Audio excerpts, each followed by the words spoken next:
It's my. And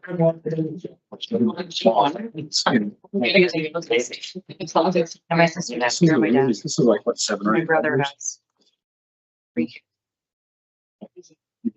They're in You don't Vegas. decide what we That's where like. she's from. Yeah, they were. So, a few years ago, they moved to Vegas, where she grew up. So she was. Good afternoon. Good afternoon. That was good. Hey, everybody. Let's get the party started. This is the February 10th full committee meeting. We'll go ahead and kick it off with a roll. Starting down the year with these. Okay,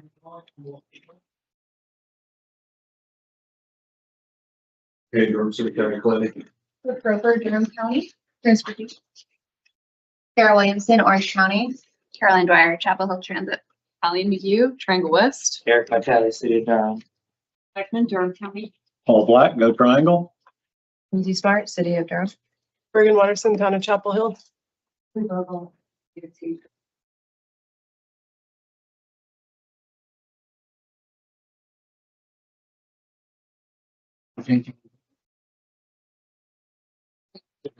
All bridges. Public. Okay, Chad Rubkowski, NCDOT Division 7. Karen Thompson. Tasha Johnson, City of Durham Environmental and Street Services Department. Dan Pinchot, Triangle West. David Miller, Triangle West. Thank you. Any adjustments to the agenda?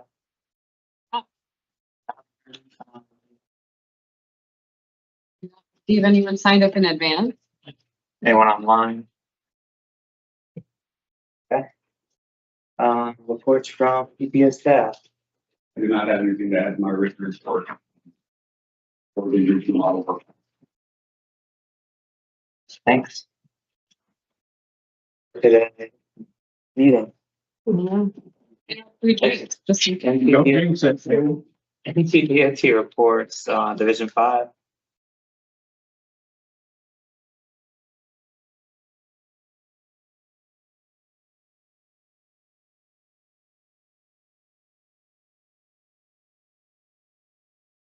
We can come back to the reports. Division 7. Nothing additional to report other than the updates report in the packet. Division 8. Good afternoon, Brian Kluchar. No changes to the project update. Be glad to take any questions. Thank you. Thanks. Station Planning Division. Updates and anyone on from IMD? Awesome. With that, we're on to consent agenda. This consent agenda, we have the approval of the January 13th TP minutes. Yes, administrative modification number 1 and TPO self-certification document. Any questions, comments, concerns? Consent agenda. Not looking for a motion to approve. So move, Paul Black, Go Triangle. Moved by Paul, Second. second by Aaron. All in favor? Any opposed? Have it unanimously. Action item 2055, Metropolitan Transportation Plan, Air Quality Conformity Determination. Yeah, Dan? Yep.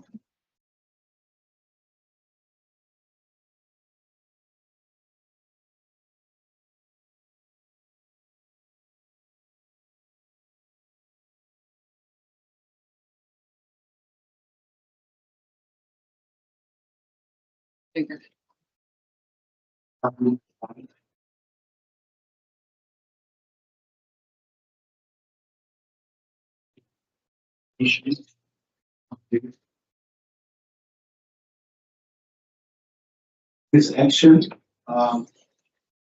we need the package project list.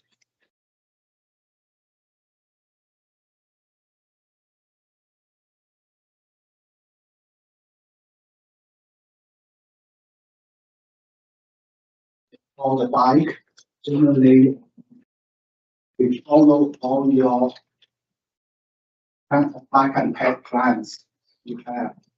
On that.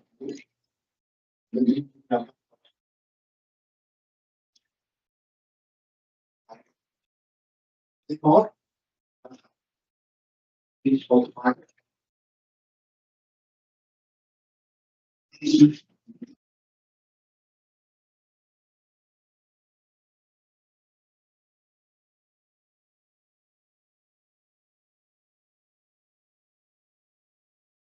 Of five present table of contents for the 2025 MPT report, well as the table of contents for the air quality conformity determination report, AQCDR. So we're asking the pre-authorization to release the full reports for public comment. That time the report is not fully complete. And in January this year, the report was complete. Thanks to the CRC's coordination and legal work. We released it in January for public comment, and also we had a public hearing for MTP and the AQCDR January 27th. So there's no comments from no one present for comments.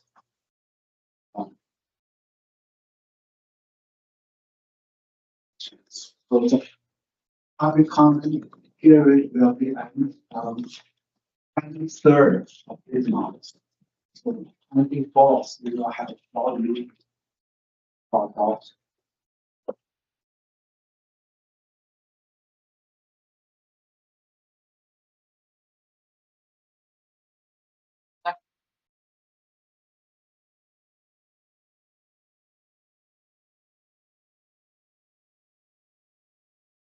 Particular slide we present in November.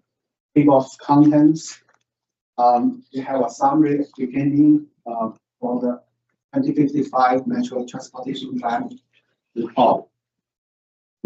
On the right-hand side is covers of the report. And the current versions, so we are keep updating. There are something we found in the update.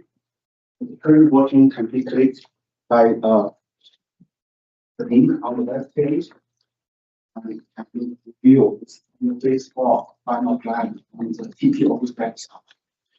So generally, the plans report as beginning with a summary and then follows by assumptions and process. So process starting from the object and goes back in later 2024. And we have alternative, we have analysis, and then we have preferred and got preferred. All the process document there. Also, we add the critical factors for the planning, bearing adjustment, air quality, and other critical factors to be part of. That's a general report still there. Details can be included through that. So, for this report, so through the MTP process, we also had land use model together with socioeconomic assumptions that's generally population and jobs. That's population and jobs located. And we have all the data ready.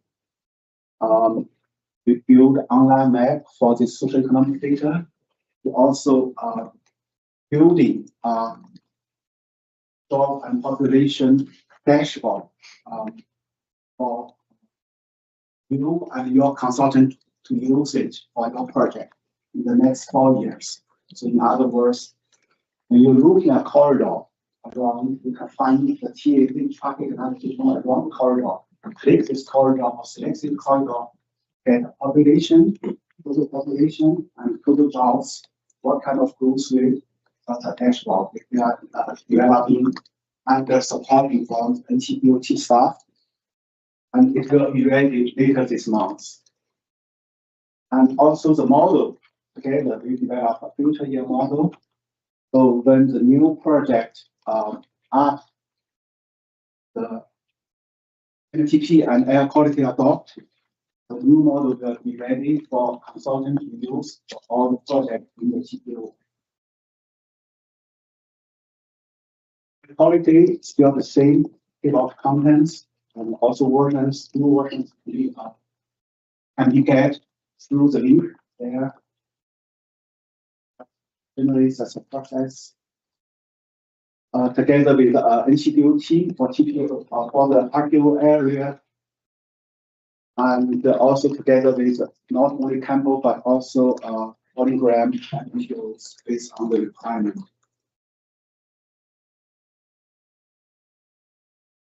So schedules.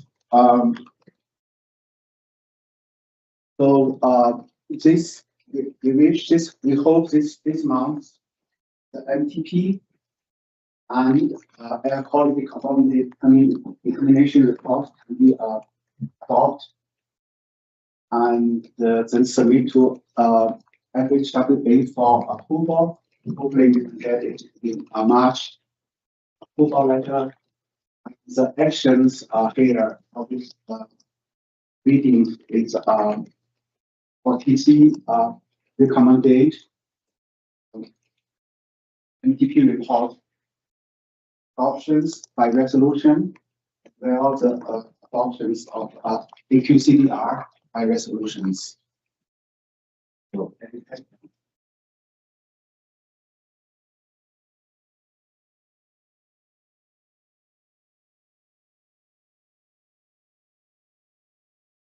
Questions, comments? TP, your air quality conformity report. Hearing none, looking for a motion. Do you need two motions on that or one? I think one is fine, Yeah, as one. long as it includes both. One for the, so I'd move that the Triangle West Transportation Planning Organization Board adopt the 2055 MTP by resolution. Second by favor. Looking for the second motion, I guess. Second motion is that the board, we recommend that the board adopt the air quality CDR by resolution. Looking for a second. I'll second that one. Seconded by Lindsay, all in favor? Aye. Any opposed? Passed unanimously. Congratulations. Thank you. So many years of work.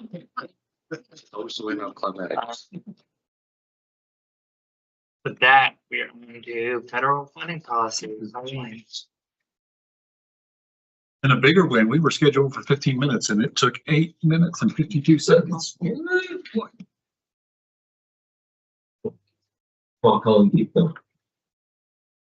no promises at this time, based on our conversation at the last meeting. However, we're bringing this back to you all for more discussion today and potentially action on the federal funding policy update.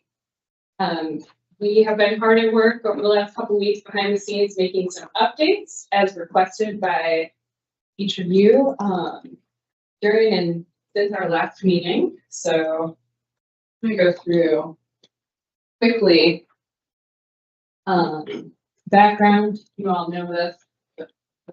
Fund sources, our funding is used for non-highway projects, bike ped, public transit, transportation system management, planning studies, safety projects, etc. These are the eligible phases. So transit capital, engineering phase, right-of-way, construction and CEI, and TPO.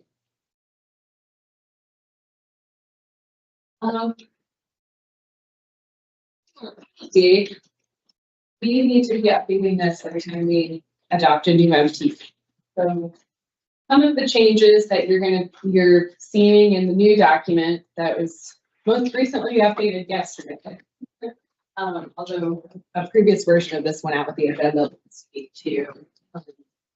We updated that MTP to the destination 2055 throughout the document, as that will be the adopted MTP once this federal funding policy goes into effect.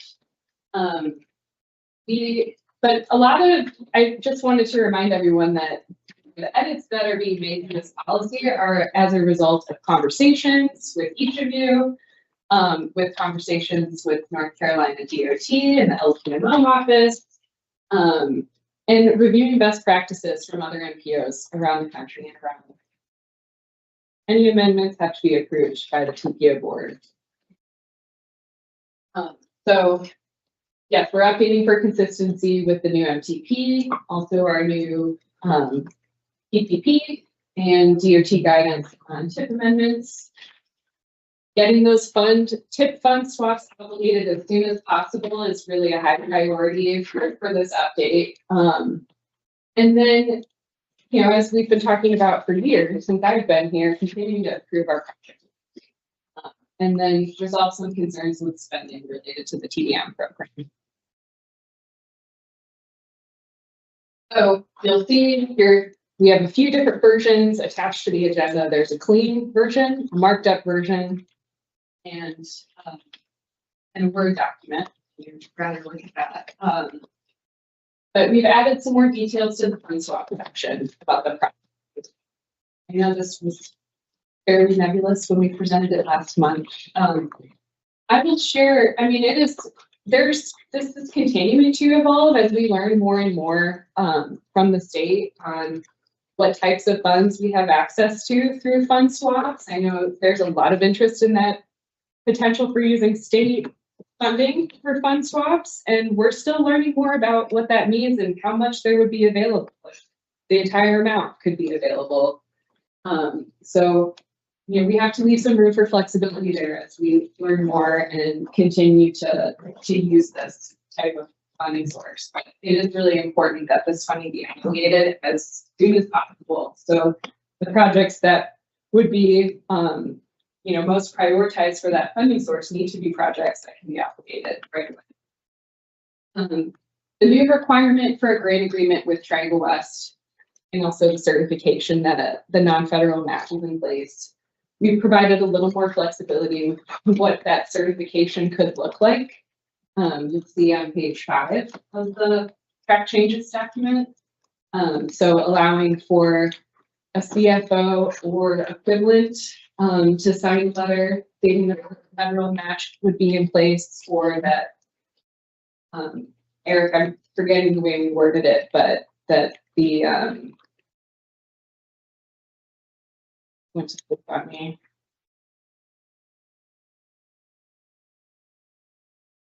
The agency has the ability to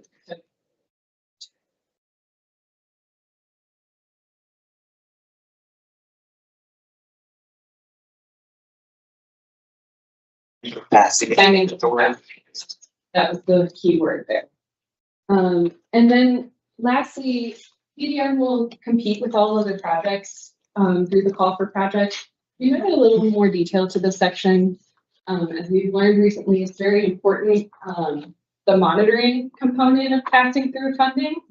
So there is a clause in there about monitoring and following federal 2 CFR 200 uniform administrative requirements, etc.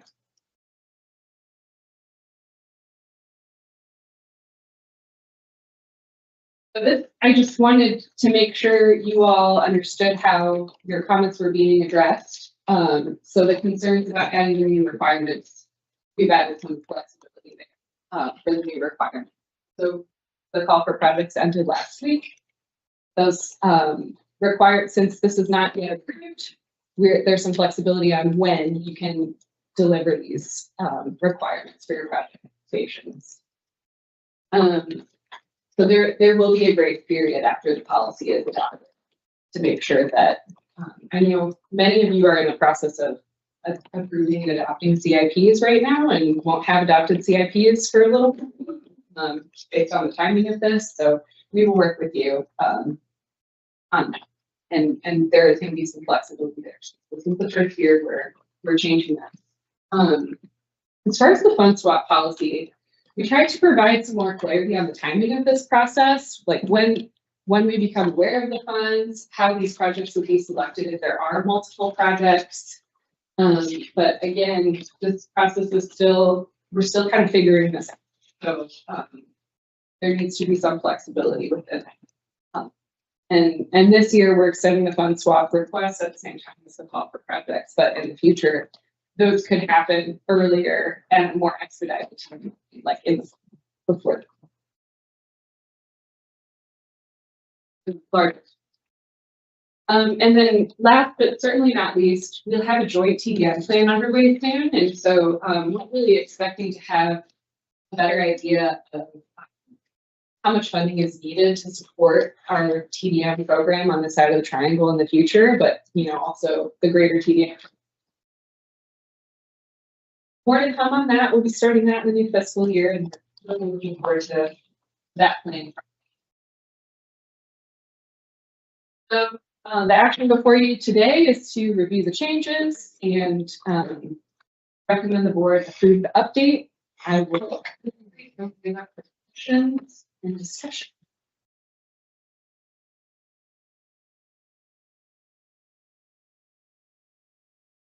So, what is the timing of the, I guess, approval of all this, of the funding?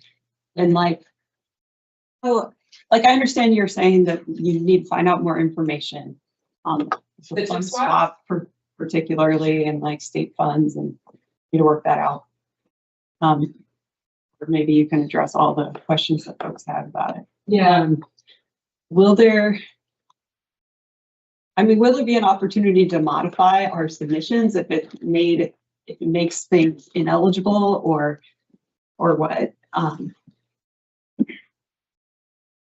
As far as for this particular round of TIF swap funding, Yeah. I think we can work with you. I will say, quick sharing at what we received from this last call for projects. We have more project applications than we have funding availability. Just kind of what we expected would be the case. So there's a possibility that we won't be funding any new projects in this call for projects based on the amount of funding that's been requested. We'll see, but I don't think I can say today about the TIF swaps and which projects will be getting that. We're still kind of reviewing everything we received on Friday. So do you know how much TIF swap money is available? Like, I guess I haven't seen that dollar amount. About $15 million right now.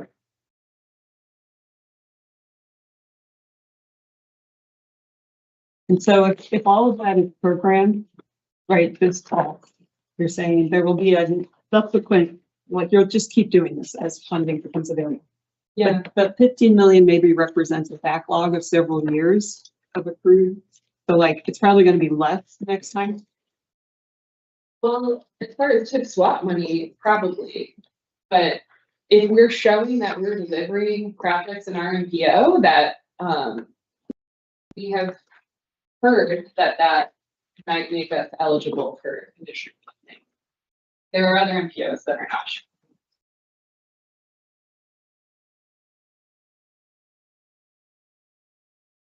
Okay. I'm just like, I hear There's been no numbers promised to I us. hear you that it needs to be.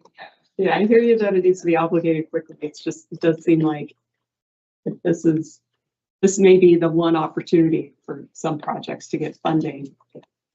Likely going to be significantly less in future years. That's something we can do a little bit about. Yeah.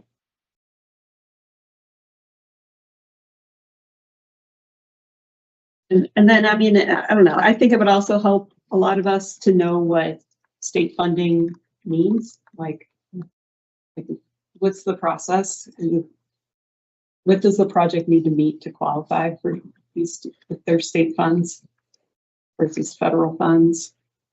I don't know the answer. Because you kind of have to If they plan have ahead. the STI eligible. Yeah. But is there anything that a entity would need to do during the design process to make sure that things are eligible?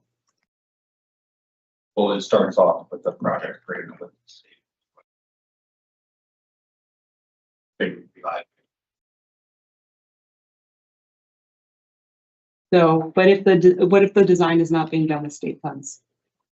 Well, if you think there's the potential that you'll be seeking federal funds on a project, you should use state funds. Not very good. Here's that. I guess the state. What are, Yes. I'm not as familiar with our state requirements. We can learn more.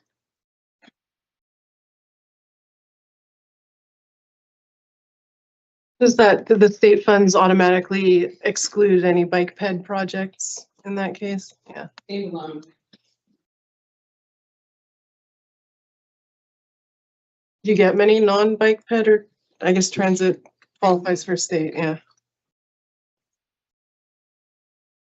That's what I'm interested in. I know which project. You know what I'm talking about. I can just. To piggyback on those 2 points, it seems to me that this is an opportunity to take advantage of this extra money to apply to a project and free up money that could be otherwise used for bike ped projects, which is what the rest of us are interested in. That is true too. But it's all about timing.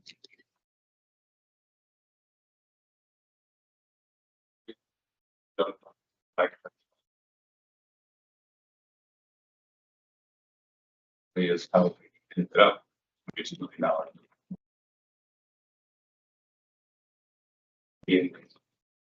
As a person, but make sure we have a system that members can apply for the projects.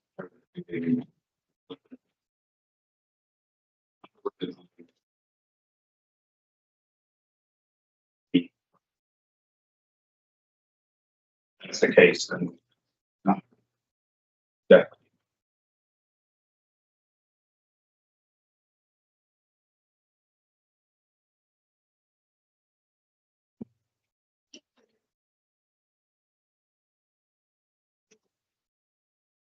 We talked about using highway trust funds for transit projects. And just that, how that kind of evolved. I know that we've talked about doing that on occasions, but not often because it's complicated.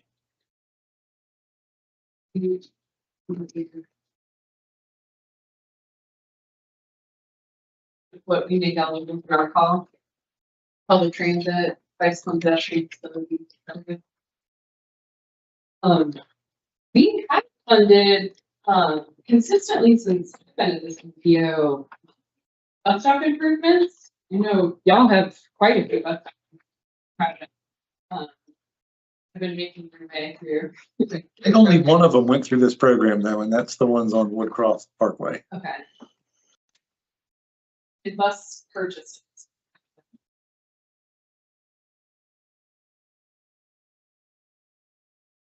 And I know our counterparts at Campo do not allow bus purchases with these funds. Because they have a lot more transit funds.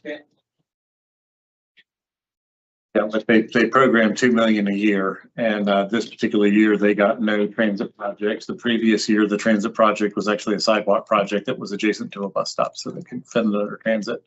What we found is federalizing bus stop projects is kind of a loser because it adds about 2 years, and any federal money that you got, you probably just lost in cost escalation. But that doesn't apply here because you can go after more than $2 million.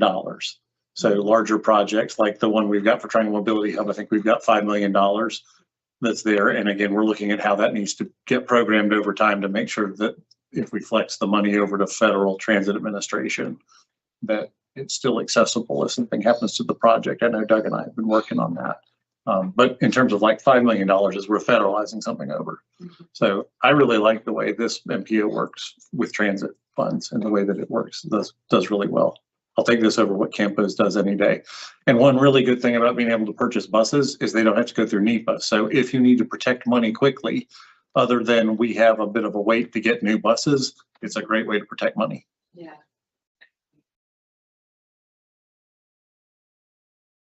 Does that help answer your question? Yeah, a little bit. I mean, I'm kind of thinking about what Doug said, and while I understand that conceptually, it's kind of a robbing Peter to pay Paul approach, and I think the challenge is this, that it does take a long time to do capital projects.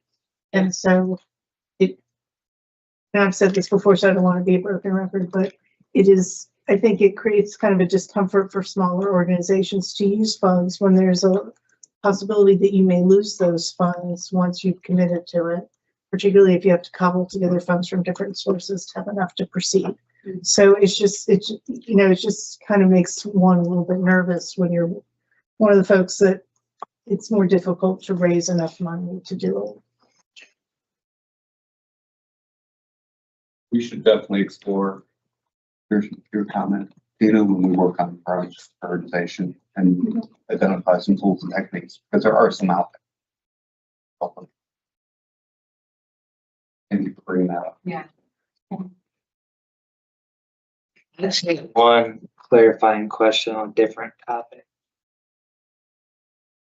Under the new project agreement section, I'll just read this out because y'all can't pull that up. Page 4, it states,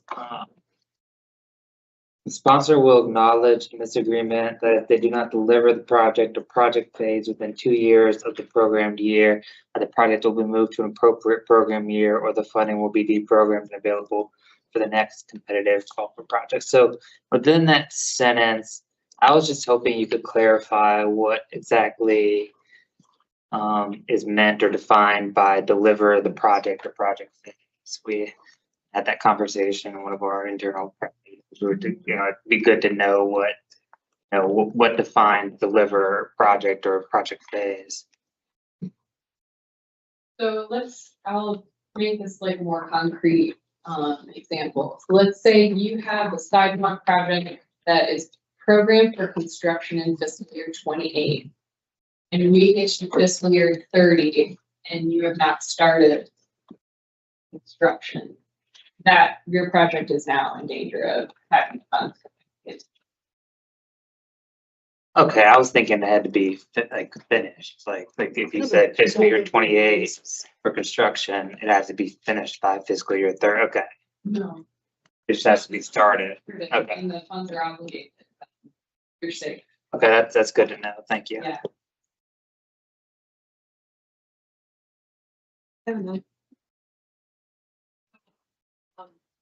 As a county, right, we're probably most likely going to be submitting projects that other entities might be delivering.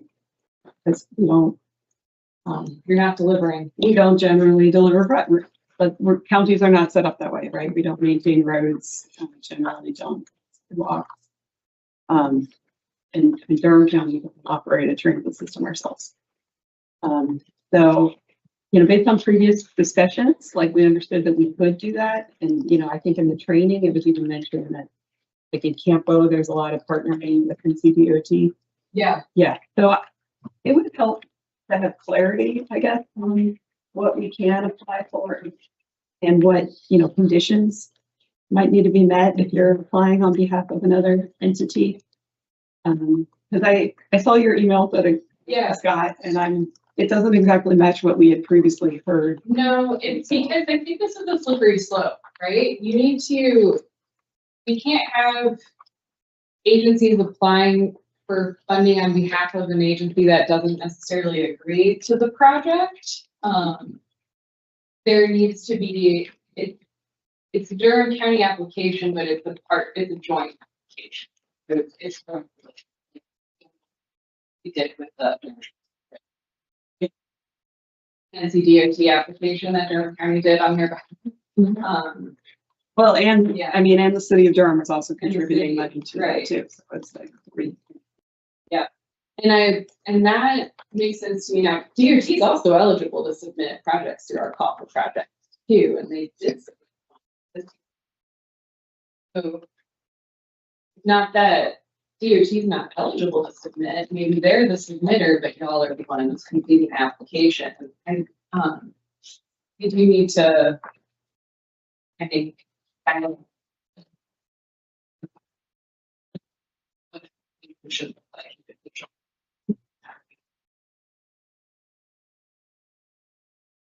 Because it's not really Durham County submitting it on their behalf, it's a joint application. And I mean, I think that that's how we would Yeah. approach it. We wouldn't approach it like we were trying to impose something on Yeah. another entity. That wouldn't work. So, yeah, I just want to make sure Yeah, so we then address that. it would be allow for that both possibility. agency names on the application.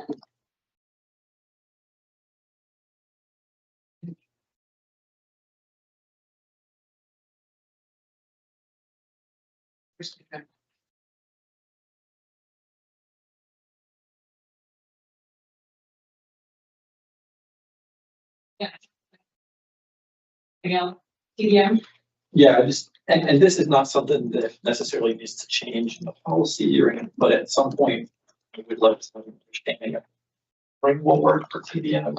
Because looking at the scoring rubric, there's some things that don't entirely match up with the, how do you measure some of those things for teams? So I just offline, we can have a conversation. about yeah, That would actually, I think we're aware of those issues and we have similar issues with other types of projects like bus purchase.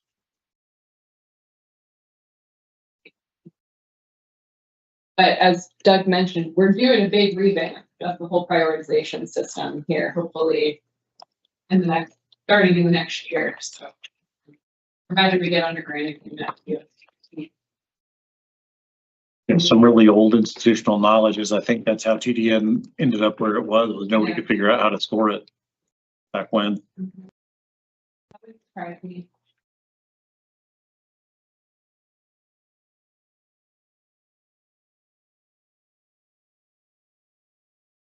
Any other questions, comments, concerns? Is everyone comfortable moving this forward to board recommendation?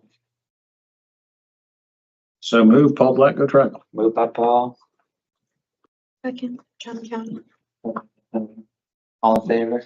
No. Opposed? That's unanimously. Thank you. With that, thank you, Colleen. We're on to environmental justice, board methodologies, mod.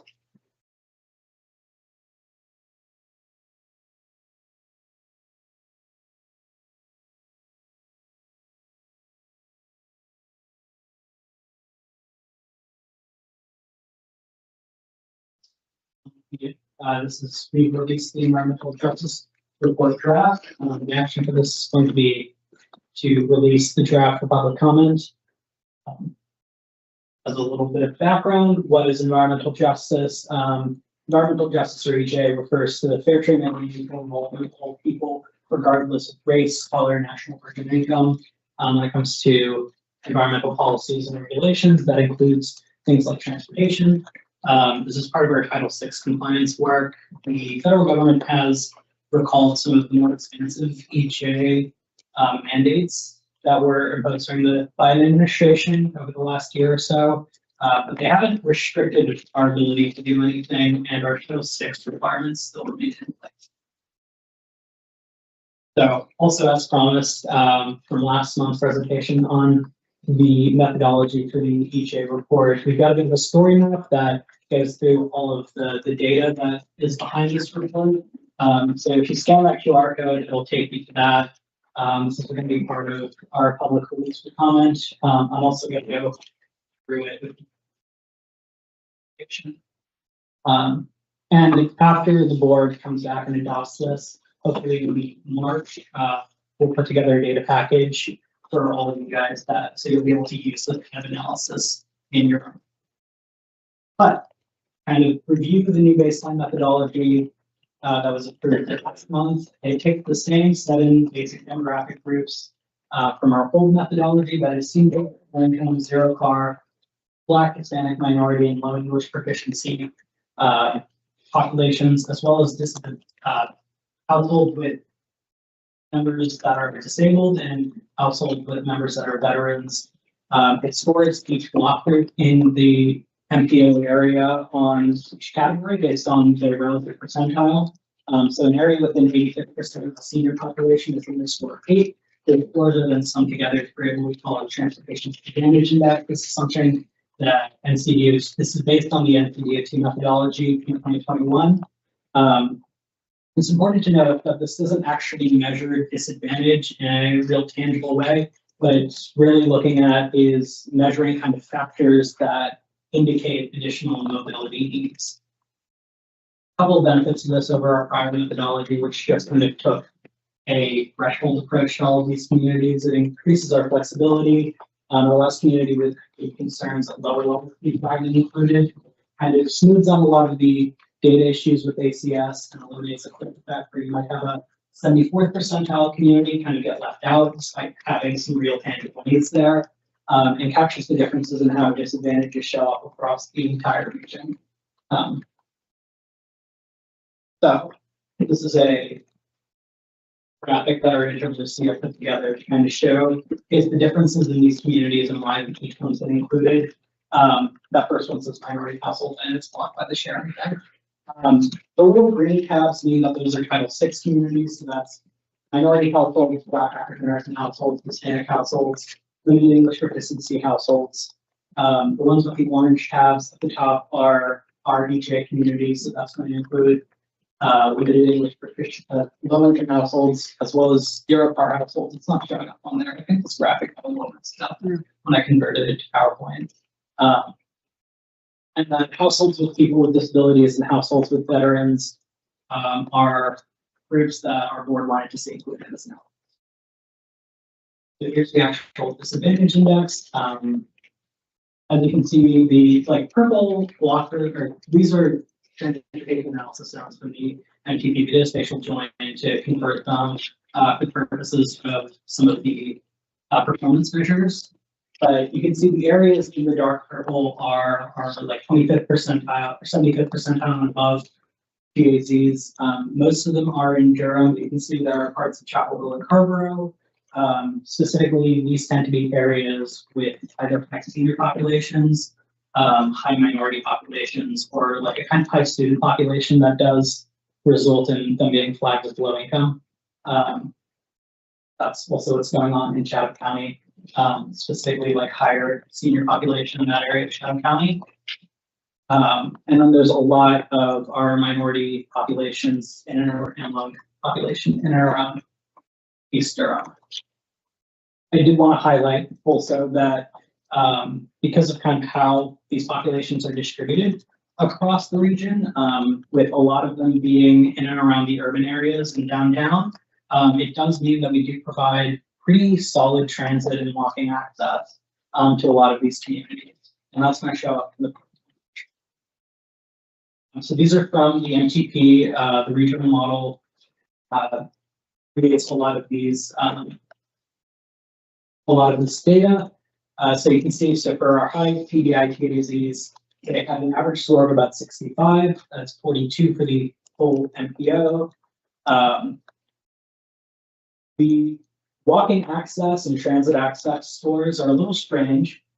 Essentially, it's a measure of the relative access to transit and walking based on, for transit, it's based on the transit network and some land use patterns. For walking access, it's just based off of the land use patterns in the underlying model. And then there's a kind of scoring metric that's based on the 2020 base year that categorizes each TAZ from excellent to F. So we've got for 2020 and then what it's going to look like in 2055 for the model that was going to be adopted next month. More measures. This is the access to jobs within 30 minutes by mode. This is for the full model area, so it does include all the jobs that will be accessible in the Campo region. And that's going to show up in particular in a lot of those East Durham communities.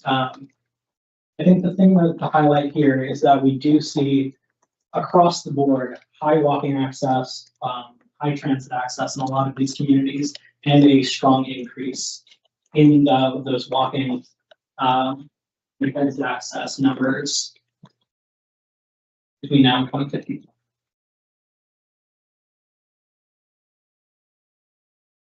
And now, before we go to the action, I'm gonna kind of walk through the story map.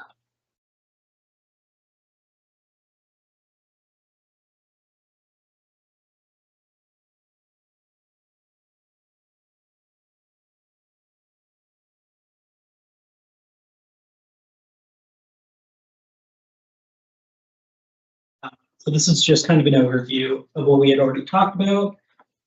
But with this map, you'll be able to kind of see all these job access numbers via each mode, how they change. This is quantiles or quartiles, so each 25th percentile in different color, as well as the actual transportation disadvantage index overlaid on with our STIP projects and our MTP projects.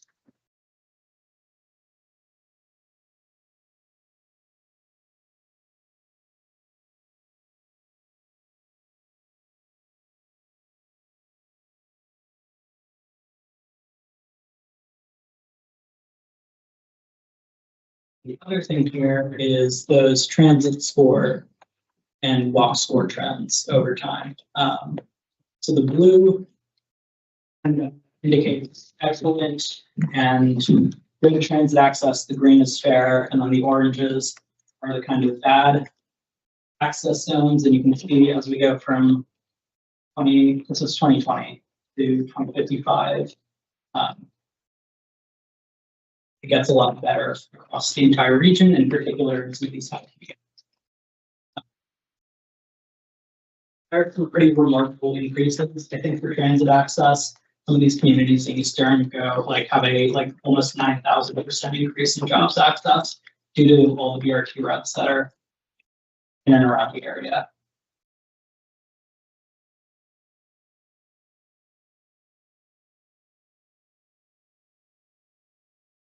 So another explanation of methodology for the walk scores. I can go over anything particular.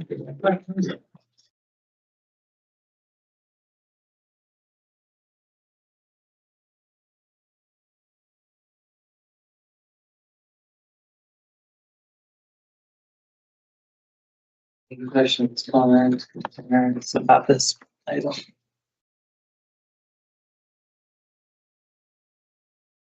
For recommendation for board release of public comment. Motion. So moved. Moved by Lindsay. Oh, we finished the burger. Sorry, I have my finger put it. Oh, sorry. I'm not trying to be a devil's advocate, I'm just trying to be a realist. When I look at, we've been emphasizing density as a solution for affordable housing, I think, region wide. And when you look at most of the density, I'm thinking of Durham in particular, but I think Chapel Hill will fit that and cover the decoys. Most of them is not. And that's what it's doing. It's taking what was working for workforce housing and replacing it with more luxury style housing. Is there a way to factor some of that into this, just so that it keeps pace with what's actually happening? And so it is helping, it is showing and reflecting transit service improving and going farther out, but it isn't reflecting the fact that those people who are dependent on transit are also moving farther out.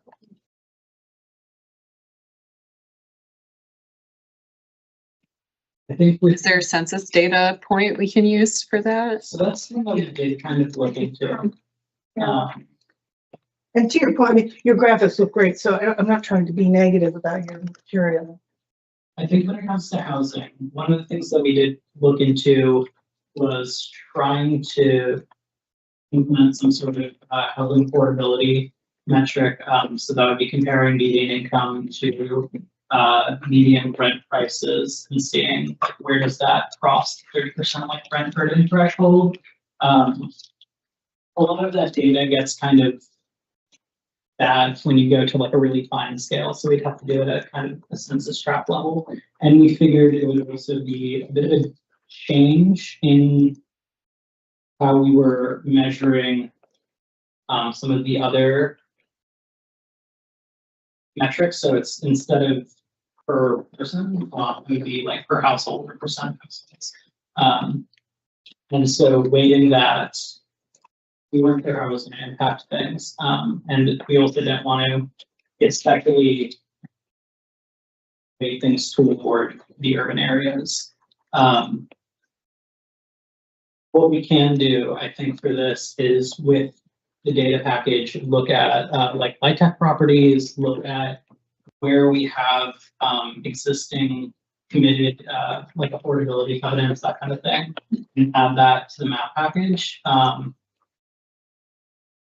If the 30% is a hard factor to use, because if you're replacing people, then you have, they may in fact be 30% of their income because they have different income because they're different people. One thing you could look at is change in valuation. Like I know in Durham, we just had a property tax valuation. You could look at the delta on that and then compare it to the rise in real income over 8 years and see it. But that wouldn't be something. That would be a different exercise. That would be a different, yeah, that's a more complicated exercise. It's not a simple census data. And don't forget, today's luxury apartments are tomorrow's affordable housing. I think about luxury apartments I lived in the 1990s, and well, they're not luxury anymore. I think Your standards have changed. What are they? Yeah, I mean, I think that's people make, I'm just not sure if that's, we will see that maybe. But to get to the next slide. Thanks for bringing that up. And the motion out. Don't need a second. I will second. Seconded from Paul, all in favor? Any opposed? Passes unanimously. Who made the motion again? Then Okay. I'm I would make myself known. Yeah, like today. memorandum of understanding. Right. So feedback on the MOU update, and I expect we're going to get more.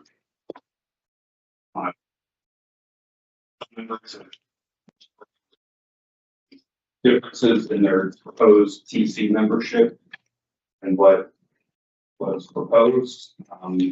So we'll make those changes. If anybody else has any changes to that, please let me know. I think the biggest questions have come about the proposed transit committee that would complement the technical committee in reporting to the board. Also, that we have a unified voice from the transit funders and operators in the region that include not only Go Triangle, who does have a board seat already, but also all of the other entities that the board funding in public transportation. It's been suggested that maybe this is not needed, a separate committee compared to this one. And it's also been suggested that perhaps we don't move forward with sponsors and we really focus public transportation operators and give them that space to address technical issues, to try to compromise their plans, and really a way so that we can better coordinate local transportation or local transit plans. I just want to put this out there and see if anybody has.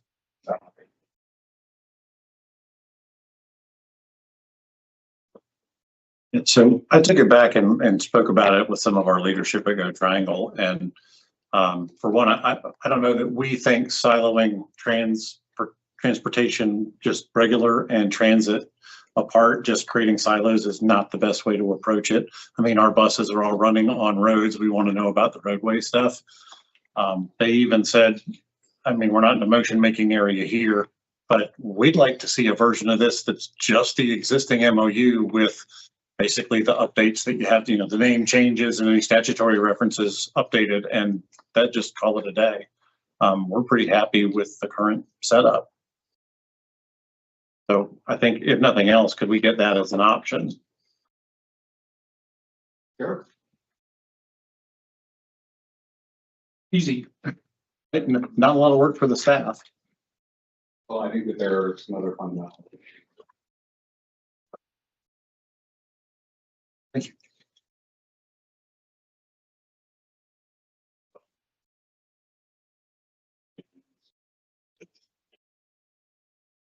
Many of the entities, more, including this, also sitting on the TC.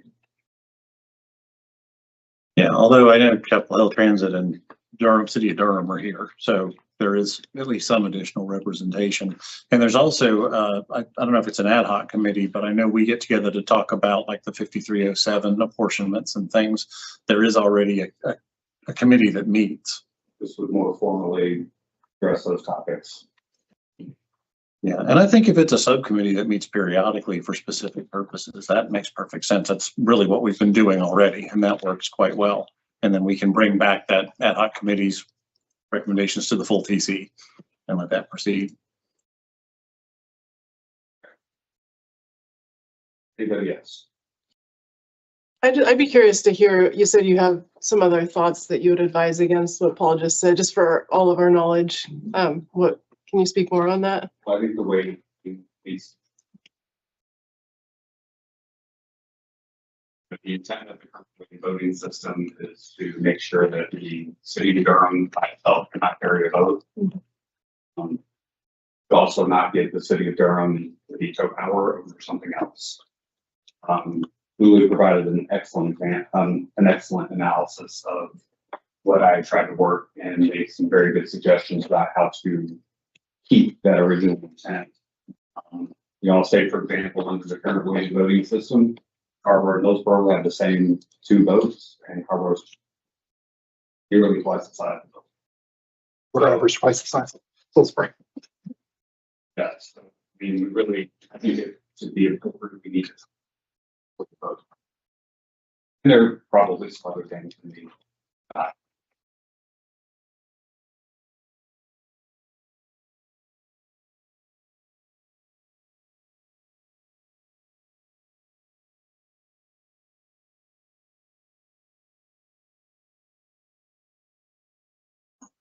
Speak to that. So I think that, I kind of agree with,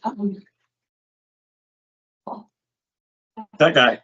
that guy, about kind of understanding what needs to be changed based on federal requirements, you know, name changes, whatever, right, as a base. And then if there are other desired updates, like to identify what the problem is that has been identified, and then, you know, maybe we look at different alternatives for how to problem before, you know, coming up with specific language and seeing if there is like consensus on that problem to be solved. I guess maybe from a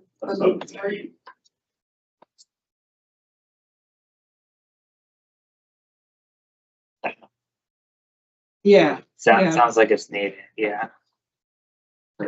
Just a quick comment. I think going back to the weighted voting, and doing it by population, something just popped into my mind as I started thinking about that, which is, you know, Chapel Hill Transit is within Chapel Hill, but we serve a larger population, and we also do almost as many trips annually as the city of Durham, Go Durham, right? So is there a way to more equitably represent some of that versus just like pure population? It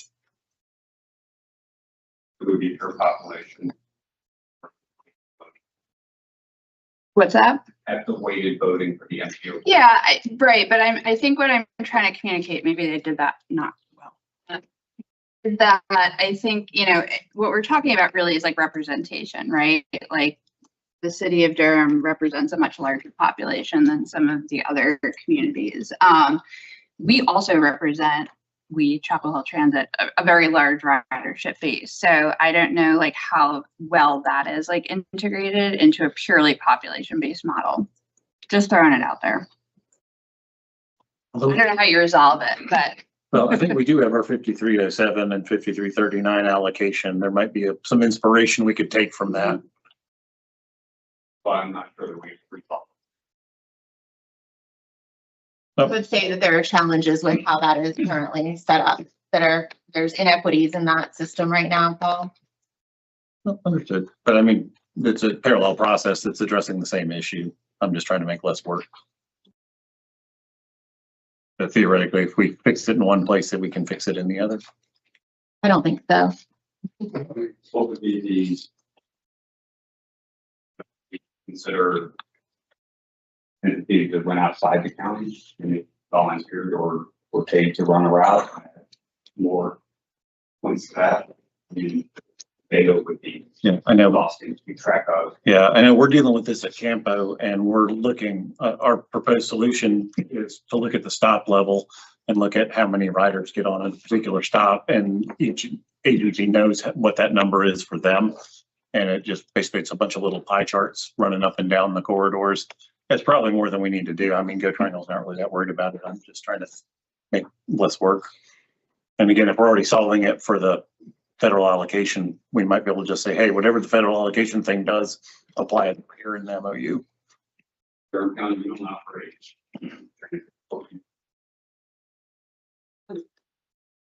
And what? I was zoning out. Like that with your To do what? to incorporate additional transit factors into a rate. I mean, we do sponsor Go Durham Access. You know, we don't operate it directly, but we are paying a portion of the cost. So I guess I'm curious how that.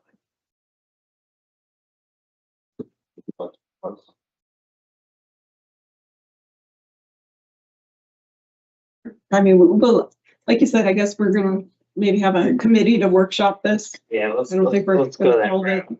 here. And for the record, I think we're fine with where we are in weighted voting on the board. We're good with it as it is for us. That means no vote. For weighted? Oh, we still had one vote. One vote. Yeah. One out of, Well, that's okay. 40. That's okay. and then the DOT for one. One of 40. Yeah, one out.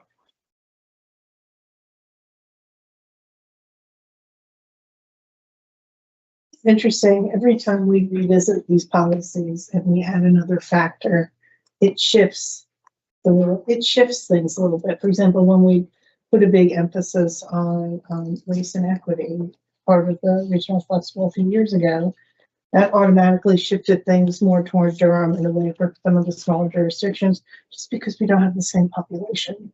So it's difficult. And I think part of the ways of sitting in the hot room is in the city of Durham, because we sat around in a circle and we used the expertise of the longest serving members who understood how the spot process worked the best. We identified the projects that seemed the most likely to be successful. And then we went around and really made sure that everybody had something before they left, both in terms of mainly region and jurisdiction. And I'm looking at the people who remember this and are nodding with a small smile. It feels like we're going a long way trying to formalize what we used to do informally that worked really well. I appreciate your effort at trying to do that. I'm just not sure if we're quite there. Well, it's still being so chatty today. You've added a lot of folks who are related to the state. Can you talk a little bit more? Because they're not voting members, they're just present. And I'm just thinking about a room full of people who aren't voting. I'm just curious more about your thinking behind that. Is that a requirement for the agreement? Right. Okay.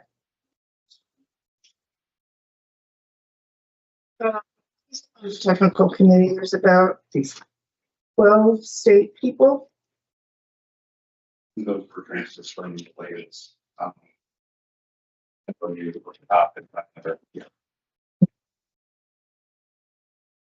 Again, we have state people.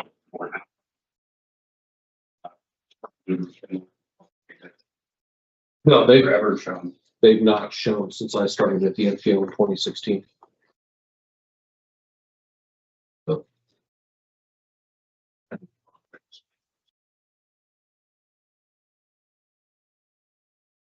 Does the TCU think it subcommittee which should be warranted. Sounds like. Yeah.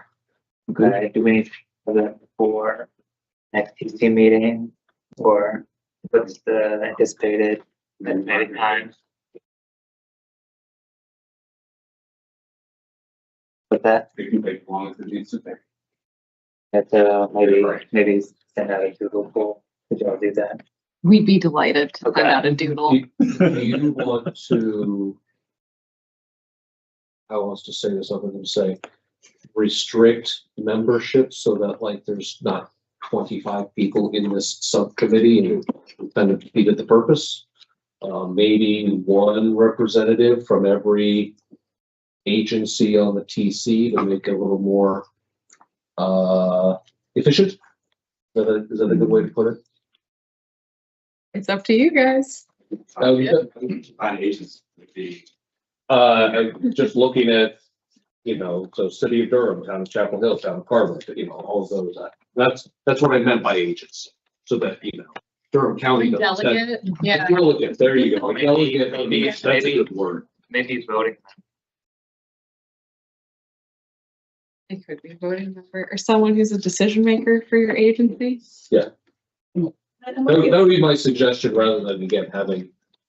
All of us there. All of us there on and if it's on Zoom, I don't think it's just gonna give us a. Think about how large the Campo membership is, and this is a subcommittee. Right. Well, that's a bad example. Who has a list of entities? For that, So that could be, The MOU signatories. yeah. Yeah, that sounds good. A delegate from each of the MOU signatories. There we go.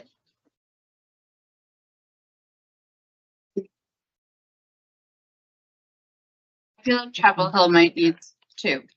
We have, This would just be the We- season. Chapel Hill Transit serves a different set of decision makers than the town per se. I would suggest that each agency entity come up with what it wants to discuss. Rather than, well, then you should then go Durham should have and it's just gonna, that's a suggestion. If y'all don't agree with it, that's fine. But my suggestion is just one delegate from each MOU signatory. That'll be 11 or something like Yeah, that. there's 4 public transit providers. I mean, I think we could make that work. It's us, Chapel Hill Transit, Go Durham, and Orange Public Transit. Yeah, maybe go I mean, Durham. I guess count them, you've got the network, yeah. I'm assuming Ellen's gonna represent Durham County, so I'm out, so. It's like, so that y'all can work it out. Our ILA agency. I don't think we need to set a number. I think we can just kind of try to limit. Self-select. participation. Yeah, Okay, that's fine. I don't think we need a hard and fast figure. But I hear you. Try to limit keep it smallish, so. Don't send everyone from the Yeah. agency, please. I'll just say, whether we follow Aaron's guidance or not, we are not a signatory, right, at the Research Triangle Foundation. We participate in the TC only. But I'll say, I don't feel like I need to be in this meeting, but I think my concern is primarily around the transit committee, which Doug, I've shared with you, but just for the benefit of the TC, I agree with Paul's comments. I don't think segregating out that function makes a lot of sense. I think that those discussions would be better served at this level. So whoever's on the committee, that is the one RTF comment I will leave you with. Yeah, and I realize, Sarah, now where you're coming from, because Hillsborough is now in a separate UZA from Durham, and is technically not eligible for the 5307 funds anymore. So I apologize. I forgot about that because I'm so used to Hillsborough being in after 20-some years of doing this. And I guess, do you have an opt-in? Is there any kind of opt-in thing that needs to be in the MOU? I looked at Campos and it looks like you just need to list all the agencies. So like they've got their opt-in, like Bun, or who is it? It's not Bun, it's the other, down south. There's a bunch from Harnett County that wanted to be in that aren't technically in the UZA, and all you have to do is list them at the top, and then you're good. I don't think you got Hillsborough now. Hillsborough is a tradition. No, but they're not in your UZA anymore. What would we offer to the governor's club? They're not a municipality. I mean, they're in, but they're in. No. No, but I'm talking about the federal law. When the census redefined your UZA, Hillsborough became its own. So it's similar to what happened in Clayton. Yeah, no, that's not what I'm saying though. I'm just saying, do you need to do anything different now that it's not? I know that Chris did for Clayton, because Clayton had been in Raleigh's UZA, and this latest census they weren't. And they were actually big enough to become their own MPO if they wanted to be. And it actually took a lot of political wrangling to keep them in. Oh, yeah. I will double check with TPO. Yeah, and you're allowed to draw that boundary. If they want to be in, it's not a problem. It's just, it's a different animal than it has been in the past, administratively.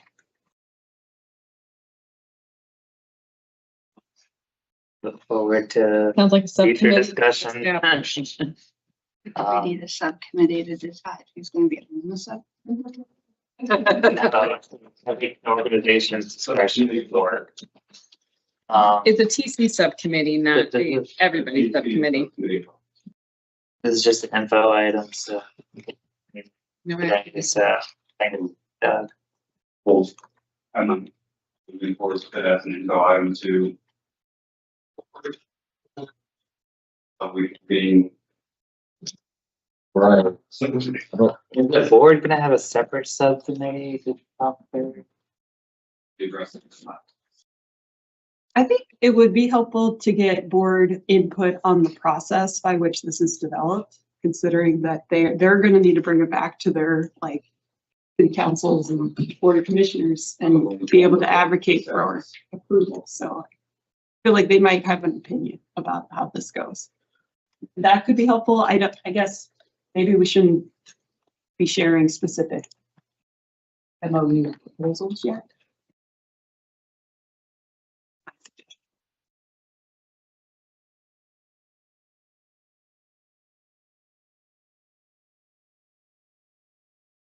I would disagree. I think you're just gonna muddy the water if you ask the board to come up with their own ideas as to how this should work. Because if they are different from what our committee comes up with, then we're gonna have a problem. I would rather we came up with our ideas and told them what we think is the best thing to do, and they'll most likely just follow that. For the process by which we develop this or by the content of the MOU? I was thinking more of the content, but. I understood Ellen's comment is to be the process. Yeah. Take this as an informational item to the board and tell them that we are thinking about establishing a subcommittee to work on the MOU and we'll bring it back. Not asking the board for input on the content. No, I think it was premature to ask for input on the content. Yeah, Yeah. I understand. Yeah, I guess, yeah, I can inform the board, but don't have them tell us how we should run. Well, in the end, they have to approve it, right? We're advisory to them. So I feel like it might help us to have some idea what their expectations.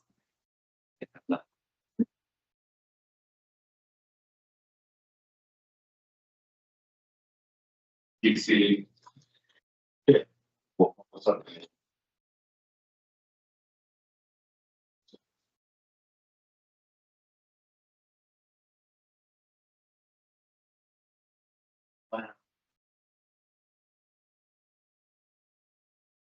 Wonderful. Next. Last item on the agenda, recent news articles and updates. Next meeting is Tuesday, March 10th, 1:30 PM as usual. Looking for a motion to adjourn. I'm gonna do that. There's a move. Wow. Oh, shit. She overrode. Second by Aaron, all in favor. I know. See y'all next time. Thanks. The hardest part of the meeting. I'm thinking of motions. Always turning out easy.